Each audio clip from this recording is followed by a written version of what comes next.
Hello everyone. आज soil science में जो हम लोग टॉपिक डिस्कशन करेंगे वो होगा मिनरल। हम लोगों ने प्रीवियस लेक्चर में रॉक के बारे में पढ़ लिए थे, जिसमें हम लोग क्या क्या देखे थे। डिफिनेशन ऑफ रॉक पढ़े थे, क्लासिफिकेशन ऑफ रॉक्स देख लिए थे और रॉक साइकिल देख लिए थे। जो हम लोग का जो टॉपिक होगा वो क्या होगा, मिनरल।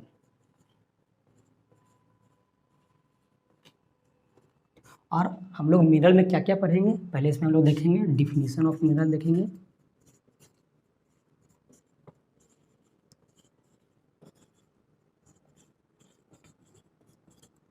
उसके बाद हम लोग देखेंगे physical properties of minerals.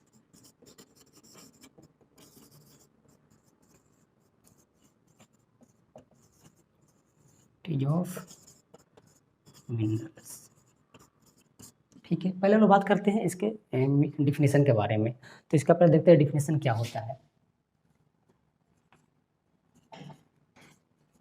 Mineral the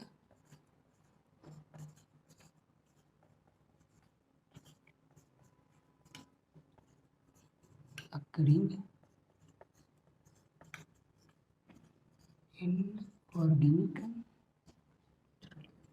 inorganic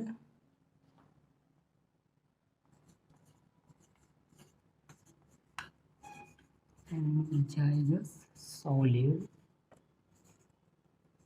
with definite chemical composition and have crystalline structure। ये हमारा डिफिनेशन है, इसके बारे में लोग डिस्कस करते हैं। जो क्या है ये मिनरल है, वो क्या है, नेचुरली अक्रिंग है। मतलब क्या, जो ये इसका जो फॉर्मेशन हुआ है वो नेचर के द्वारा किया गया है। मतलब हम लोगों ने इसको नहीं बनाया, मतलब ये मैनमेड नहीं है। ये नेचुरली अक्रिंग मतलब ये हुआ जब वोल्केनिक इरप्शन हुआ है होगा, उससे जो पृथ्वी के अंदर मोल्टेन मैग्मा है वो बाहर निकला। और जब वो बाहर निकला तो वो क्या हुआ होगा, वो सॉलिड हुआ होगा। पहले कूलिंग हुआ, फिर सॉलिडिफिकेशन हुआ, तो क्या बना, मिनरल बना। फिर मिनरल से क्या बना होगा, रॉक बना होगा, ठीक है। ये नेचुरली अक्रिंग है। फिर क्या बात हुआ कि ये इनऑर्गेनिक है। इनऑर्गेनिक कहने का मतलब ये हुआ कि इसमें जो ऑर्गेनिज्म का है उसमें कोई इन्वॉल्वमेंट नहीं है। मतलब ये इसमें ऑर्गेनिज्म का कोई इन्वॉल्वमेंट नहीं है। मतलब ये ऑर्गेनिज्म से नहीं बना है। और आगे क्या है, ये होमोजाइगस सॉलिड है। मतलब कहने का मतलब ये है, जो मिनरल्स में जो पार्टिकल्स होंगे उसका जो उसमें जो पार्टिकल्स होंगे वो कैसा होगा, वो यूनिफॉर्म होगा, ठीक है। इसका कहने का मतलब यही हुआ कि जो मिनरल्स में जो पार्टिकल होंगे उसका जो अरेंजमेंट होगा वो यूनिफॉर्म होगा। और आगे क्या है, विथ डिफिनिट केमिकल कॉम्पोजिशन। इसका कहने का मतलब ये हुआ कि जो जैसे इसमें जो केमिकल कंपोजिशन होगा वो सटीक होगा। जैसे एग्जांपल के तौर पे हम लोग लेते हैं फ्लेस्पर, एक एग्जांपल है, वो क्या है, एक मिनरल है।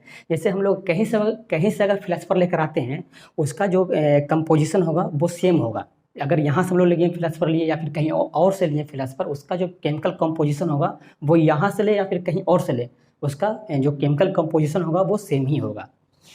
अब आगे क्या है, एंड है क्रिस्टलाइन स्ट्रक्चर। क्रिस्टलाइन का स्ट्रक्चर कहने का मतलब ये हुआ कि जो मिनरल्स में जो जैसे आयंस हो गया, एटम हो गया, मॉलिक्यूल हो गया, जो मिनरल के अंदर प्रेजेंट है वो एक ऑर्डर में रहता है। और ऑर्डर में रहता है। और ये क्या है, ये 3 डायमेंशनल बॉडी है। ये मतलब जैसे कि एग्जांपल लेते हैं, जैसे NaCl हो गया, ठीक है। ऑर्डर में कहने का मतलब ये हुआ कि जैसे पहले एक सोडियम आया, उसके बाद क्लोरीन आया, फिर उसके बाद क्या आएगा, सोडियम आएगा, फिर क्लोरीन आएगा। इसका कहने का मतलब ये हुआ, ठीक है। इसका हम लोग डिफिनेशन देख लिए। अब हम लोग बात करते हैं जो मिनरल जो है वो बना कैसे है। वो बनता है दो और दो से जब ज़्यादा एलिमेंट जुड़ता है तो क्या बनता है, मिनरल्स बनता है। मिनरल्स आर फॉर्म बाय 2 और मोर देन 2 एलिमेंट्स। इसका एग्जाम्पल लेते हैं हम लोग, जैसे जिप्सम के बारे में। जिप्सम ये क्या है, ये एक मिनरल है। इसका जो केमिकल फार्मूला क्या होता है, इसका केमिकल फार्मूला होता है CaSO4 इंटू 2H2O, ठीक है। जो जिप्सम बना है वो कैसे बना है, इसमें 2 से ज़्यादा मिनरल प्रेजेंट है, ठीक है। अब अगला हम लोग एग्जाम्पल लेते हैं फेलोस्फेयर का। इसका जो एग्जाम्पल हो गया वो KALSI3O8। इसका जो फॉर्मेशन वो कैसे हुआ, इसमें भी 2 से अधिक एलिमेंट मौजूद है। ठीक है, अब हम लोग बात करते हैं मिनरल्स का फिजिकल प्रॉपर्टीज के बारे में। तो पहला फिजिकल प्रॉपर्टी हमारा क्या है, कलर। ठीक है, मतलब क्या कि जो मिनरल्स हैं उसका अपना एक कलर होता है, मतलब denotes the natural colour of the minerals. ठीक है, जैसे हम यहाँ पर कुछ एग्जांपल लिए हैं, कुछ यहाँ पे मिनरल्स है और उसका कलर यहाँ पे दिया गया है। जैसे देखते हैं, पहला हमारा जो मिनरल है ओलिवाइन है, सर्पेंटाइन है, इसका जो कलर होता है वो ग्रीनिश होता है। और दूसरा एग्जांपल हम लोग लेते हैं, कौन सा एग्जांपल है मिनरल्स का, वो हो गया बायोटाइट, हेमेटाइट, मैग्नेटाइट और ग्रेफाइट। इसका जो कलर होता है, ये मतलब ये सब जो मिनरल्स हैं उसका जो कलर होगा वो क्या होगा, वो ब्लैक होगा। और जो क्वार्ज होता है, ये अगला जो क्वार्ज मिनरल है, इसका कलर क्या होता है, इसका कलर ये कलरलेस होता है, ये कलरलेस होता है, मतलब इसका कोई कलर नहीं होता है। और अगला एग्जाम्पल क्या है मिनरल्स का, फेलस्पर है, कैल्साइट है, जिप्सम है। सॉरी, जिप्सम का मीनिंग यहाँ पर गलत हो गया है, जिप्सम, जिप्सम। ये सब जो मिनरल्स हैं इसका कलर कैसा होता है, वाइट टू पेल होता है। ठीक है, ये हमारा क्या था, पहला कलर था, सॉरी पहला फिजिकल प्रॉपर्टी था, वो क्या था, कलर। इसका मतलब ये कि इसका जो मिनरल्स होते हैं उसका अपना कलर होता है। ठीक है, इसके बारे में हम लोग डिस्कशन कर लिए। अब दूसरा जो हमारा फिजिकल प्रॉपर्टीज होगा वो क्या है, क्रिस्टल फॉर्म। इसके बारे में देखते हैं, determine by the internal arrangement of molecules. मतलब इसका मतलब ये हुआ कि जो क्रिस्टल होता है इसका जो बनावट है वो कैसा होता है, इसका इंटरनल अरेंजमेंट कैसा है। It has a specific set of faces होता है इसके पास, मतलब मिनरल्स के पास फेस भी होता है, कोरन भी होता है, एज भी होता है, which is consistent with the geometric packaging of atoms. मतलब ये क्या है कि ज्योमेट्रिक पैकेजिंग ऑफ एटम से ये बना होता है। और ये हमारा जो क्रिस्टल फॉर्म है ये 6 प्रकार का होता है, मतलब इसका जो क्रिस्टल फॉर्म है ये 6 टाइप्स का होता है। जो पहला टाइप्स क्या है वो है आइसोमेट्रिक। और ये आइसोमेट्रिक में क्या होता है, जो हमारा जो एक्सिस है ABC, मतलब जो मिनरल्स का एक्सिस होता है ABC, यहाँ पर हम लोग ले सकते हैं एक्स वाई और जेड, लेकिन हम लोग यहाँ पर लिए हैं ABC लिए हैं। जो आइसोमेट्रिक में होता है ABC, मतलब एक्सिस जो होता है ABC वो आपस में इक्वल होता है, और इस सब का एक्सिस के बीच का जो एंगल होता है अल्फा, बीटा और गामा। मतलब एक्सिस क्या है हमारा ABC है, और जो क्या है वो आपस में इक्वल है। और जो ABC एक्सिस है उस सब के बीच में जो एंगल बनेगा वो भी आपस में इक्वल होगा, और वो कितने का बनेगा, 90 डिग्री का बनेगा।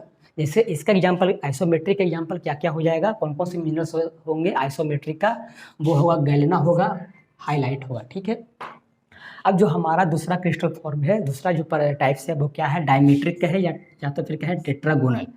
ये सब इसका जो एक्सिस होता है डायमेट्रिक या टेट्रागोनल का जो एक्सिस होता है वो A और B तो इक्वल होता है लेकिन C इक्वल नहीं होता है। लेकिन ये सब का बीच का जो एंगल है अल्फा, बीटा और गामा वो इक्वल होता है और वो 90 डिग्री का होता है। और इसका एग्जांपल क्या हो जाएगा, जिरकॉन हो जाएगा। ठीक है, अब हम लोग तीसरा टाइप्स की बात करते हैं, वो क्या है, ट्राइमेट्रिक और ऑर्थोरोम्बिक।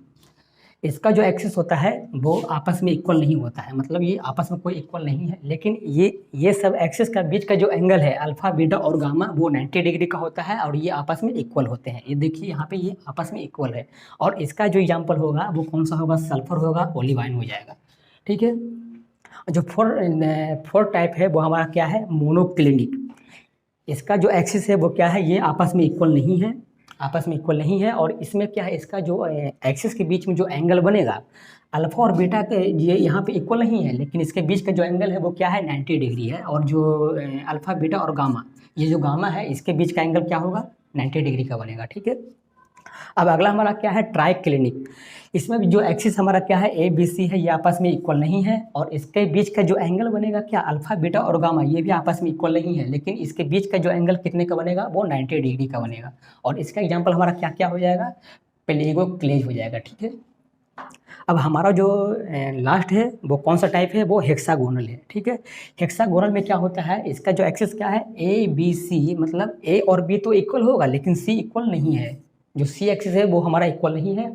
और इस सब के बीच का जो एंगल क्या बनेगा, अल्फा और बीटा इक्वल होंगे, और इनके बीच का जो एंगल बनेगा वो 90 डिग्री का एंगल बनेगा, और जो अल्फा बीटा और जो गामा है और उसके बीच का जो एंगल बनेगा वो 120 का एंगल बनेगा। और इसका एग्जाम्पल क्या हो जाएगा, क्वार्ज हो जाएगा और कैल्साइट हो जाएगा। ठीक है, आज की वीडियो में हम लोग इतना ही बात करेंगे। आज सिर्फ हम लोगों ने 2 फिजिकल प्रॉपर्टीज देखा है, और जो रेस्ट हमारा जो फिजिकल प्रॉपर्टीज बच गया वो इसके हमारे मतलब इस वीडियो के जो सेकेंड पार्ट होगा उसमें हम लोग डिस्कशन कर लेंगे। अगर आपको वीडियो अच्छा लगे तो लाइक करें, सब्सक्राइब करें और शेयर करें। Thank you.